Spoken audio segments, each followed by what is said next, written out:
Good afternoon, everyone, and of course, a big thank you very much. I'm very grateful for the opportunity to be here to have this discussion, and I also look forward very much to the discussions where we will be engaging more in the workshops that follow. I am not going to use a presentation. I'm mostly going to read out what I have prepared. But I would like to maybe put the title of my presentation in a much more simpler way. So my objective here is to make an argument for something that I call, and I think it's a general name, systems thinking. So I'm going to make an argument for systems thinking in migration research and in the kind of interventions and work that we do in the field of migration. And so I will introduce this by saying that I am sure that all of us here agree, we don't have to struggle about this, that migration is one of the most consequential issues of the current era in which we live. It has become so salient that it has been successfully leveraged to redefine established systems of democracy, social welfare, and even justice.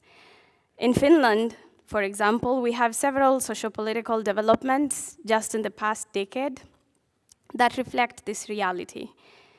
Today, in the United States, migration is on the ballot, and it has been on the ballot in several countries in the Western world since, let's say, 2015 and around that time. In the EU, in the summer, in the last EU parliamentary elections, migration was also a significant or a salient definitive issue. As we redefine our democracy, as we redefine our social welfare systems and justice systems in response to migration, there is collateral damage.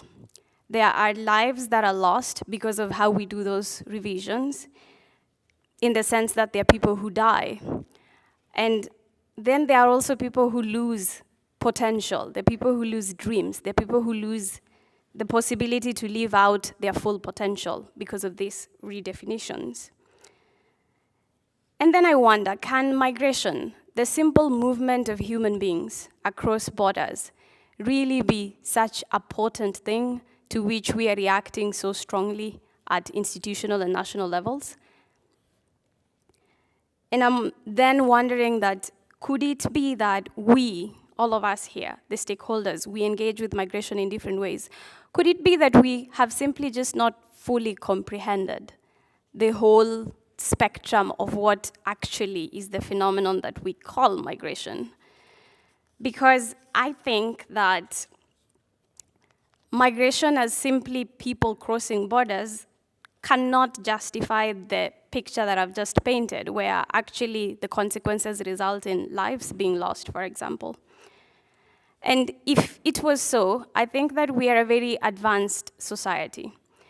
If migration is problematic, then I imagine that we would be able to find a way to fix it. But we haven't. It seems that researchers and policymakers are unable or lacking the will to do whatever is necessary to make migration more effective, efficient, and just for everyone that is involved. And so I'm going to ask the question, why is that happening? Why is that the case? And then I'm going to propose an answer, a theoretical answer. I argue that the complexity of systems plays a role in our inability or our failure to handle migration effectively or justly for all the people that are involved.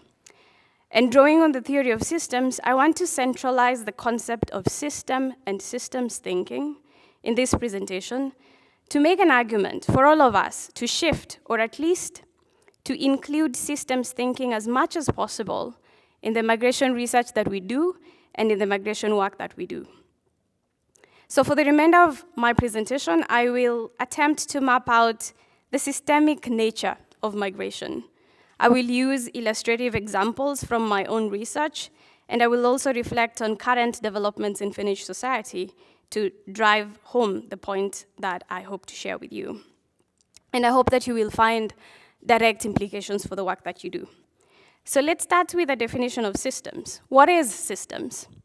In the simplest definition, according to a dictionary, a system is a set of things that work together as part of a mechanism or an interconnecting network. And therefore, a system is a complex whole, a whole consisting of many parts that are relating in complicated ways. And then Wikipedia defines systems thinking as a way of making sense of the complexity of the world by looking at it in terms of wholes and the relationships in it, rather than splitting it down into parts, into its parts. In other words, systems thinking is a holistic approach to analysis that focuses on the way different parts of a system interact and how they influence one another within the whole. Now, systems and systems thinking, therefore, underscore holism or synergy. But on the other hand, in our daily practice, in research and in our migration work, we tend to do more of reductionism. Rather than holism, we tend to go on the side of feasibility, practicality, and viability. And that usually aligns more with reductionism. When you see a complex issue, it's easier to look for a small portion of it and start working on it and deal with it, rather than take on the big thing. Migration is an example of something that is complex, but it is easy to deal with one portion of it. I am sure that many of you deal with different portions of migration. I have researched labor market integration, specifically migrants and labor markets. There are people who study refugees and their integration. There are people who study migrants and welfare systems. We slice it into portions, and then we conduct whatever we do, research or policy intervention within those silos. So now, if we can keep in mind the core idea of systems and systems thinking, let us now try to define migration. But then I acknowledge that defining migration is far much harder than defining a system or defining systems thinking, as you will find in, for example, a dictionary. If you went on a dictionary and tried to find the meaning of migration, you can find anything. It could be migration of birds. It could be migration of animals. It's many things, and it's never really the thing that is so significant that our countries are changing in significant ways in response to it. So, defining migration is far much harder than defining systems, because the simplest definition of migration as the movement of people across boundaries, whether internal or international, does not cover much of what the socially constructed phenomenon of migration actually is. And I bring up the idea of migration as socially constructed because it is the socially constructed version of migration that has some of the strongest consequences. The social construct of migration, or the socially constructed migration, is the form of migration to which policies respond, and it is the one that migrants actually experience in reality. Importantly, I want to point out that the socially constructed phenomenon of migration, unlike the basic version of migration, which is human beings crossing borders, is a much more complex mechanism, akin or similar to a system, and consists of complicatedly interconnected networks of institutions, of structures, that cut across multiple domains of society, from the social to the political to the economic. And then there's human beings. So you have multiple structures and institutions, and human beings coming with their agency, with their networks, which is almost a subsystem of its own. So now if we take off from this conceptualization of migration as a complex mechanism or a system consisting of interconnecting network of structures, institutions, and then people, I would like to go to the next step of clarifying or starting to clarify our perception of the phenomenon of migration in order to flesh out the factors and the actors involved in it, and then explore the complicated ways that they interact and relate with each other. And doing this is important because of the very nature of systems. The components of a system are, by structure, inherently interdependent. And as they intersect, they produce highly dynamic and therefore constantly changing circumstances, unlike what you find from stable and predictable environments that are not constantly changing. So this is an important detail for anyone working in migration, because our interventions in migration must be able to match the dynamic realities to which we are trying to respond. A nuanced understanding of migration is essential to researchers whose work inform policies, just as much as that nuanced understanding is important to the policymakers and the ones implementing the policies on the ground. So now that I have attempted to argue that migration is a complex system or a mechanism, theoretically, I am now going to try to illustrate this using empirical material or illustration. I'm going to draw on my own research and the findings of that research. And like I already mentioned earlier, I'm also going to make references to recent developments in Finnish society to show how the system of migration looks like in practice. So let's take international student migration as our example to see it as a system. So the process of international student migration in Finland cuts across multiple institutions and structures. I call these institutions and structures regimes. And the regimes that are involved in international student migration are the legal status regime, there is the migrant integration regime, there is the international degree program regimes of universities and the universities of applied sciences, there's the foreign qualification recognition regime, then there's the social welfare regime, there's migrant labor market regime, and there's the Nordic labor market regime, there's the migrant agency regime, and there's more that I have not listed. All of these regimes intersect. As they intersect at different points during the trajectory of a single migrant, they produce a very dynamic and complicated operational environment within which the migration process must be realized. Additionally, within those very many regimes that I listed, there are multiple strands of rules, conditions, and norms that further intersect and relate with each other and produce more consequences that shape the way migration happens.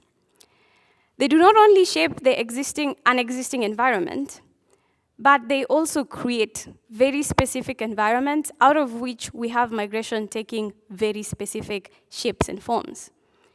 So let's take one example. Let's start with, within the legal status regime, let's take the conditions of a student residence permit. To come to Finland from outside the EU as an international student, there are conditions you must meet, and there are conditions you must live within. One of the conditions is that for you to get the legal permission to come in, you have to have 6,720 euros in your bank account. And then once you're given the permit, you do not have access to any social and welfare services or privileges in Finland, such as healthcare or public healthcare or free education. It used to be until 2017, there's no longer the free education possibility. So such students usually have to show proof that they have acquired private health insurance and show proof of that for the period that they will be in Finland. The holder of the student permit is allowed, however, to work up to 30 hours a week in Finland. And this is very generous compared to other places in Europe, for example, in the US, where students are regulated much more strongly and cannot easily enter the labor market. These conditions that I've mentioned, these three, the money you have to have, lack of access to social and welfare privileges, and the right to work. These conditions intersect among themselves to create certain realities out of international student migration in Finland. So the 30-hour-a-week right combines with the demand to have the 6,720 euros for subsistence to put student migrants into the labor market as soon as they arrive in Finland. But this happens under very specific conditions. A newly arrived student in Finland does not speak Finnish. They do not have networks with Finnish people. Their friends will tend to be other students, other people from the country where they've come from. And all of this is important because it shapes what kind of job this student will be able to get. It will not matter the qualifications that student has because they will not be able to be recognized in Finland because there's a procedure for the recognition of foreign qualifications. So what happens is we have a permit system that creates a problem and a solution for the problem. The problem is the hefty economic demand in order to be given a permit makes the student socioeconomically vulnerable. But the solution is the 30-hour right to join the labor market and do whatever job you want to do. So there's a problem and there's a solution. But it creates a pattern and a system through which majority of international students who come to Finland enter the Finnish labor market. And this is only one strand. There are other systemic strands of analysis that I can make about how the conditions work together to produce certain realities. So a second relational strand develops when the conditionality of the student permit intersects with employers' cheap labor business models. Now, employers in Finland know about the rules of migration in Finland. They know the conditions of international student migrant residence permits. And indeed, an example is Posti. Posti, knowing that students would desperately need to find a job in order to be able to meet the conditions of their permit, provided jobs for students. They provided employment contracts that students could use when they're applying for a renewal of their permit. But it came with a caveat. As Posti was giving longer-term employment contracts to students, it came with lesser money than other people were getting when they signed contracts with Posti. But the students were in need, and so they accepted what Posti was offering. It's not only Posti that does this. Cleaning companies know that students need to go to school while they're also working, and they take that into consideration as they manipulate the terms and conditions of the contracts that they give to students. This is also happening in healthcare, for example. Attendo, Mehiläinen, and other private sector actors know the conditions of the permit that students have, and they exploit that to create certain conditions for the students as they want to join the labor market. Then there is the labor market that also interacts with the student legal status regime. The Finnish labor market is highly regulated. The strength of that regulation is in collective bargaining and the extension of collectively agreed conditions across sectors and industries.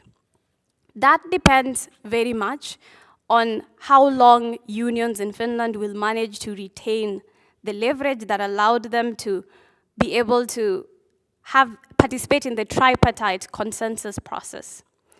That is only possible if unions in Finland continue retaining high numbers of registrants. But look at what is happening in Finland today. There is an affront by legislative changes to the workforce. It is indirect, it is not very clear. In the spring of this year and in the autumn of last year, the unions were very active in trying to take a stance against some changes that were being proposed and were being made that threatened to weaken the union and would threaten collective agreements in Finland. When collectively agreed agreements on wages and working conditions become weak in Finland. One of the groups that will suffer the most at first will be migrant workers, because the sectors where migrant workers are concentrated, let's take, for example, the restaurants, are the places that will be the first to be able to be relegated to local bargaining. Let's take, for example, the proposal to minimize the number of employees in a firm that would be mandated to adopt the terms of a collectively agreed terms of wages and work. If it is increased from 20 to 50, many restaurants will fall outside of the regulation of collectively agreed terms. And that is where, restaurants is also where you have a lot of migrants working. Many care homes that are privately run will have less than 50 employees. Many companies that have been registered under the names of migrants who are entrepreneurs have employees that are definitely less than 50. All of these will fall outside of the collective bargaining realm, and so however much Finland will still retain strong labor market regulation, there will be loopholes, and the people who will suffer the most because of these loopholes first will be migrants, but eventually this will spread outside of migrants and start applying to other workers. I am running out of time, so I am going to speed up my presentation. I was talking about systems, and the point of systems was how different institutions and structures intersect to produce an environment in which migration takes a very specific form, and how we as researchers, or we as policymakers and implementers of those policies, need to be aware of that system in order to be able to respond to it accordingly. So I was attempting to paint an image of migration as a complex system or mechanism within which several relational strands of structures, institutions, conditions, and norms intersect in complex relationships that define the environment in which migration is mediated. I hope that you agree with me about the fact that migration is a complex system or mechanism.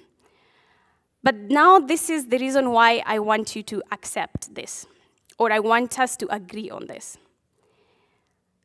Migration is complex, yet that complexity should be the central preoccupation of migration researchers and stakeholders like all of us here today.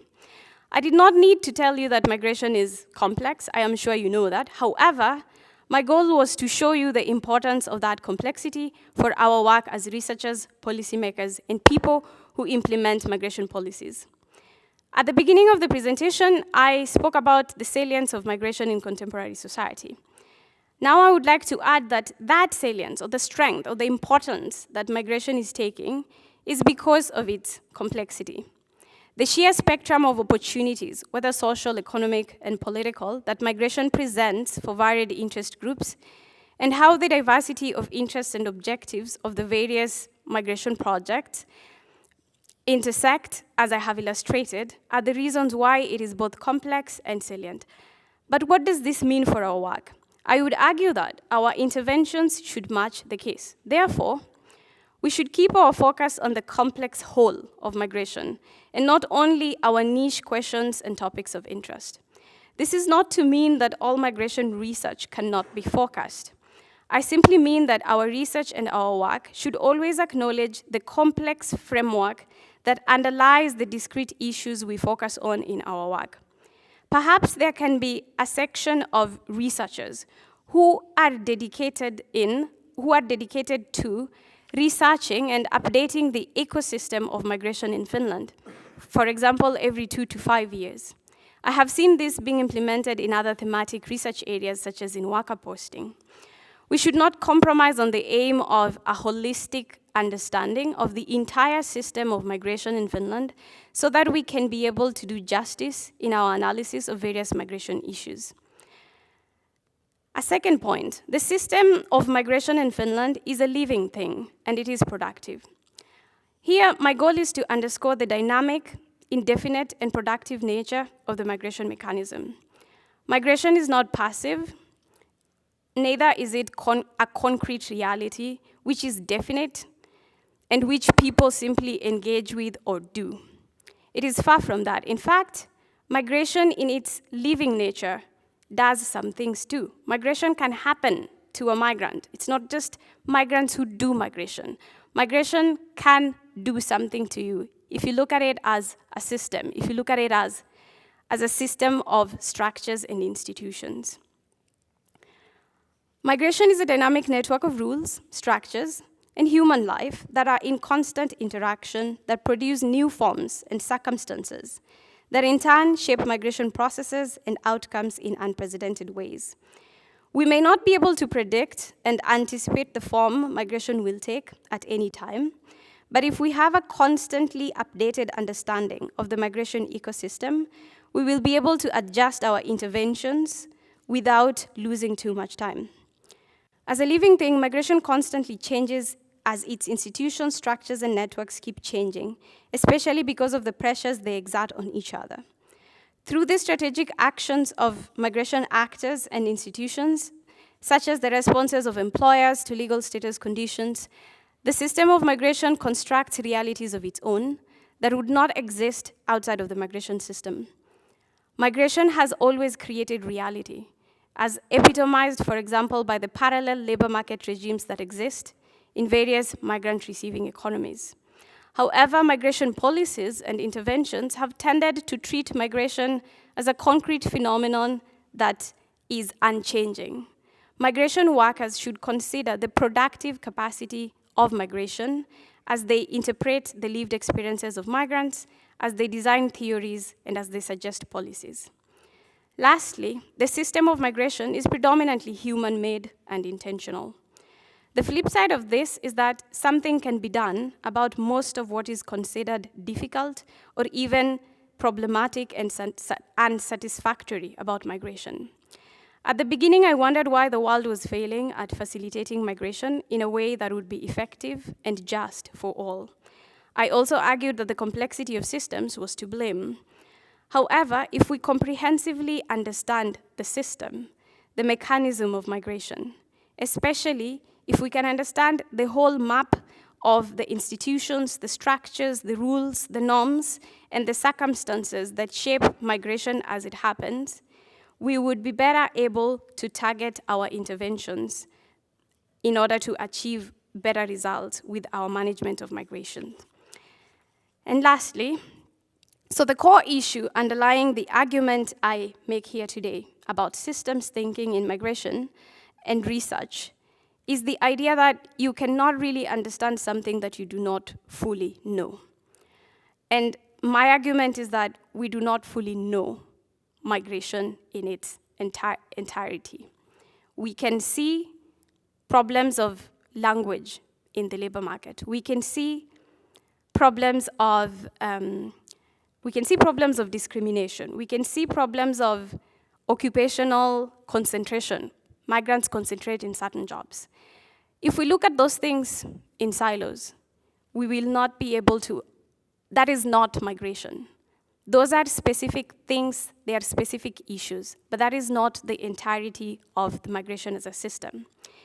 If we could make the effort to try to understand how the different things intersect, and when they intersect, the different reality that results, then I think that we will be in a better position to be migration actors.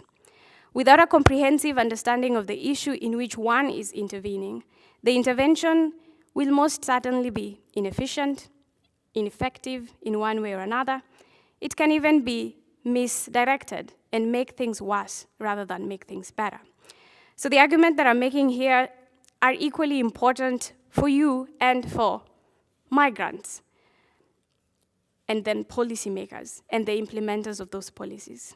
In the literature reviews that I have done in my research, I can say with confidence that so far, the migration research in Finland takes a reductionist approach in its perception of migration.